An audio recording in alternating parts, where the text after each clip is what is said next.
അങ്ങനെ 3-4 ദിവസത്തെ അവധി കഴിഞ്ഞു കേട്ടോ. ഞാൻ ദേ വീട്ടിൽ നിന്ന് നേരെ ചേർത്തലയ്ക്ക് പോവാം. ഇനിയിപ്പോൾ നമ്മൾ എറണാകുളമൊക്കെ വിട്ടുപിടിച്ചു കേട്ടോ. ഒരു മാസത്തേക്ക് ഇനി ചേർത്തല. കാരണം പ്രൊജക്റ്റ് എവിടെയാണ്. അങ്ങനെ ബസ്സൊക്കെ പിടിച്ച് ഞാൻ ദേ തമ്പാനൂരെത്തി കേട്ടോ. തമ്പാനൂർ എന്ന് പറയുമ്പോഴത്തേക്ക് നമുക്കറിയാമല്ലോ, KSRTC സ്റ്റാൻഡും ഓപ്പോസിറ്റ് റെയിൽവേ സ്റ്റേഷനുമാണെന്ന്. നേരെ റെയിൽവേ സ്റ്റേഷനിൽ വന്നു. റെയിൽവേ സ്റ്റേഷനിൽ വന്ന് ടിക്കറ്റൊക്കെ എടുത്തപ്പോഴത്തേക്കും ഓക്കെ, എൻ്റെ ട്രെയിൻ അവിടെ കിടപ്പുണ്ട്. അങ്ങനെ ഞാൻ നേരെ അങ്ങോട്ടേക്ക് ചെന്നു. അപ്പോൾ എനിക്ക് തോന്നുന്നു കുറേ നാൾക്ക് ശേഷമാണ് ഞാൻ ഈ യൂട്യൂബിലൊക്കെ ഒന്ന് വ്ളോഗൊന്നും പറയാൻ പറ്റില്ല, ഒരു മിനി വ്ളോഗൊക്കെ ചെയ്യുന്നത് കുറേ നാൾക്ക് ശേഷമാണെന്ന്. എങ്ങനെ പോയാലും 2-3 മാസം എടുക്കും കേട്ടോ. പക്ഷേ ഇത്രയും ബ്രേക്ക് വന്നത് എന്തെന്ന് ചോദിച്ചാൽ എനിക്കറിയില്ല. പക്ഷെ ഞാൻ ഇത്രയും ബ്രേക്ക് എടുത്തു. ഓക്കെ. അങ്ങനെ ട്രെയിനൊക്കെ തപ്പിപ്പിടിച്ച് ഞാൻ ദേ ട്രെയിനിൽ കയറിയപ്പോഴത്തേക്കും ആരുമില്ല. അങ്ങനെ ഞാൻ ദേ ഒരു ചായ പറഞ്ഞു.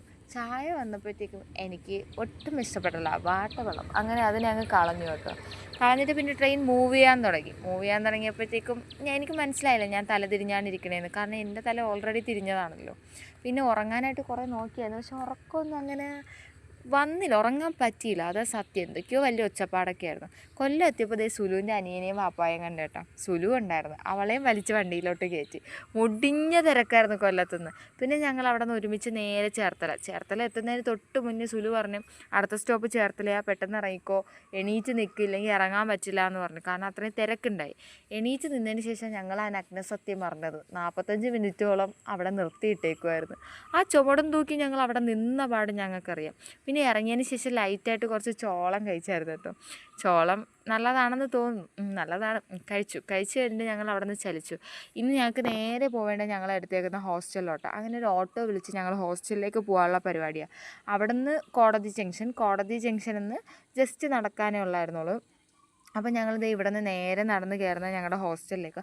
നല്ലൊരു അറ്റ്മോസ്ഫിയർ ആയിരുന്നു കേട്ടോ. നല്ല ഇൻ്റർലോക്കൊക്കെ ഇട്ട് അത്യാവശ്യം വിശാലമായ മുറ്റവും കാര്യങ്ങളൊക്കെ ഉണ്ടായിരുന്നു.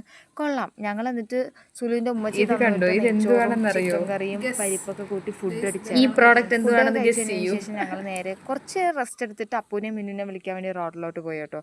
അവരാണെങ്കിൽ കാസർഗോഡ് നിന്നേ വരുന്നേയില്ല. അപ്പോൾ അത്രയും ടയേർഡായിട്ട് വരുമായിരുന്നു. ഓട്ടോയിൽ നിന്നൊക്കെ വന്ന് ഇറങ്ങൊക്കെ കണ്ടോ. അങ്ങനെ പിന്നെ അവരെയും വിളിച്ചുകൊണ്ട് ഞങ്ങളിതേ റൂമിലോട്ട് പോവുകയാണ്. അവർ എക്സൈറ്റഡ് ആണ്. എങ്ങനെയാണെന്ന് അറിയില്ല. അപ്പോൾ ഇതേ വീഡിയോ ഒക്കെ എടുത്തുകൊണ്ടിരിക്കുകയാണ്. ഞങ്ങൾ നേരെ പിന്നെ റൂമിലെത്തിക്കഴിഞ്ഞ് കഴിഞ്ഞാൽ പിന്നെ വൈബായിരിക്കും. നമ്മൾ 4 പേരും ഒരുമിച്ചുണ്ടല്ലോ. പിന്നെ ഒരു ഓളമായിരിക്കും. നമുക്കെല്ലാം ചെയ്യാനായിട്ടൊരു എൻജോയ്മെൻ്റ് ആയിരിക്കും. പിന്നെ സുലു നമുക്ക് ചായയൊക്കെ വീട്ടിൽ തരുന്നുണ്ട്. ആക്ച്വലി ആ ഫ്ലാസ്ക് തുറക്കാൻ പോലും ആദ്യം അറിഞ്ഞൂടായിരുന്നു. പിന്നെ ടെക്നിക്കൽ പരമായിട്ട് സുലു അത് കണ്ടുപിടിച്ചു. പിന്നെ കുറച്ച് അവിച്ച ഏത്തപ്പഴമൊക്കെ ഉണ്ടായി. രാത്രി ഇതായിരുന്നു ഫുഡ്. കഞ്ഞിയും ഈ സാമഗ്രികളും. പിന്നെ നമ്മൾ ബിഗ് ബോസും കണ്ട് ഗ്രാൻഡ് ഫിനാലെയും കണ്ടിട്ട് കിടന്നുറങ്ങാനുള്ള ടൈമായി. അപ്പോൾ tata bye bye, see U.